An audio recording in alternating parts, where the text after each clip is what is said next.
It is Monday, it is Wednesday, It is now Sunday. 'Cause you can make it too. If not says who. Yeah, you can make it too. If not says who. You can make it. Hi everyone, welcome back to Riding with Ree with me and Ted.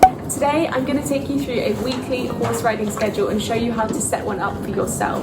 The formula that I'm going to take you through is based on my own weekly schedule and will work, hello Dexter, and will work whether you have a share that is 1 to 2 days, a 5-day, a full loan or a new horse. Before we jump into that video, I just want to give you a couple of updates. I know that a lot of you have found my channel via the Pivo Pod horse riding videos that I did, and you've been asking me lately about the Pivo Pod Silver, which is the upgrade to the pod that I have been using.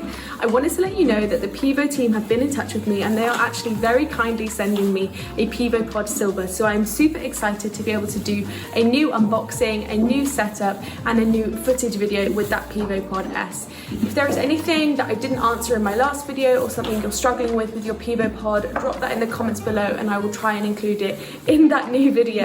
Alright, back to this weekly horse riding schedule video. If you have questions or comments as we go along, do drop them below and don't forget to subscribe if you haven't already done so. Ted is my first horse share, so I'm sharing all of my tips, tricks and fails as I go along. He's also incredibly cute to look at, so join us for the journey. Let's get into the video.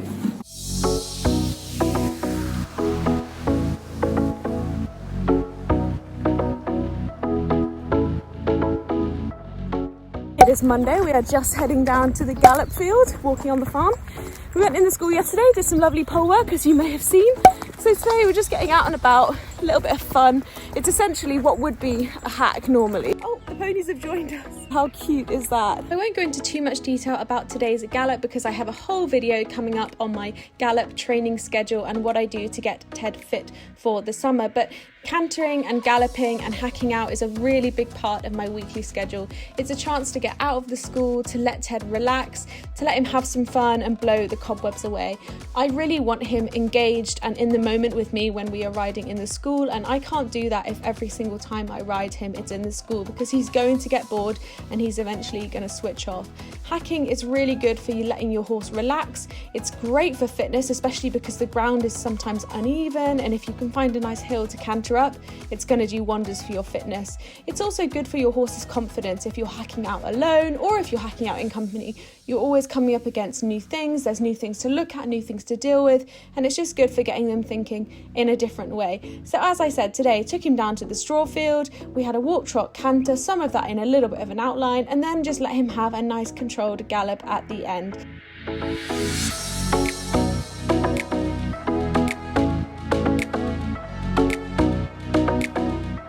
And that is Monday. And I would say that at least one of your 2 days of sharing a horse should be hacking out. You should have a real balance of riding in the school. If you have a horse on full loan, I would say hack out at least twice a week. More if you don't have a goal, like a competition coming up that you want to train for. It's just really good for them, and you don't want every single session to be in the school because they're going to get stale to it, and that is not what you want.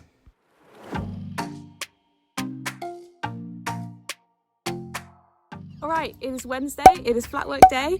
I'm here with Ted in the school and we're about to warm up. We did the straw field on Monday, so today we're back in the school and we're going to be focusing on transitions. Upward transitions, downward transitions, doing those all nicely and smoothly. I've got my Pivo that I'm about to set up.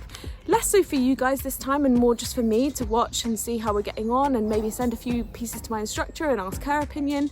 But yeah, it's going to be a good day. It's meant to rain later, but right now it is gorgeous, so I'm feeling really good. Flat work day is all about improving the foundational elements of our schooling. So within flat work, I actually encompass lunging, groundwork, any of that stuff that doesn't involve jumping but does involve being in the school. And I always go in with one specific goal. So if you follow my Instagram, you'll have seen a little clip around transitions I did from earlier this week. week, and in this session I was literally just trying to get nice upward transitions and downward transitions from halt to walk. So in this session in particular, we didn't even come out into canter, we came into a little bit of walk and trot. But yeah, I always go in with one specific goal to build the foundation of our riding, and I find that the work I do in this session is perhaps the most quote unquote boring, but it has the most impact on the rest of my riding with Ted and makes us super balanced as a partnership.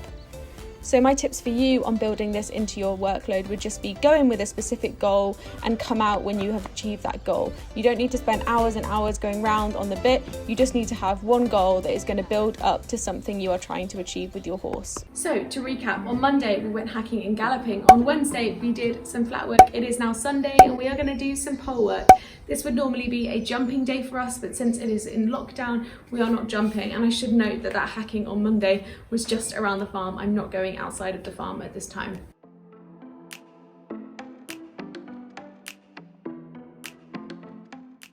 So I won't go into too much detail into every single exercise that I did in this pole work session because I've done a whole video on this just earlier this week, so I will link that out for you. It has the step-by-step exercises, how to achieve them and what you're looking for when you do it. But essentially this is usually my jumping day. I am not jumping during the lockdown just to reduce the risk, so it has become a pole work day, but it's a chance to have a little bit more fun in the arena. Ted loves jumping, so I like to add this variety in there. It's also just great for building up his muscle, his elasticity, his suppleness, and it's great for if we ever do a competition, when I hope we will when we get out of lockdown. So that is it. That is what a week looks like with me and Ted. I hope that you've enjoyed this video. If I could give you one takeaway from this video, it is to not do too much of any one thing. It is great to have a mix of hacking for relaxing and fitness. It's great to have flat work to build your foundational work, and it's great to have jumping because it's fun. But not doing too much of any one thing is going to give you a great experience and help you achieve your goals faster and keep it fun for you and your horse. Let me know if you enjoyed the video by giving me a thumbs up, drop me any comments below, and don't forget to subscribe. I will see you next time. Bye. Oh, big sigh, big sigh.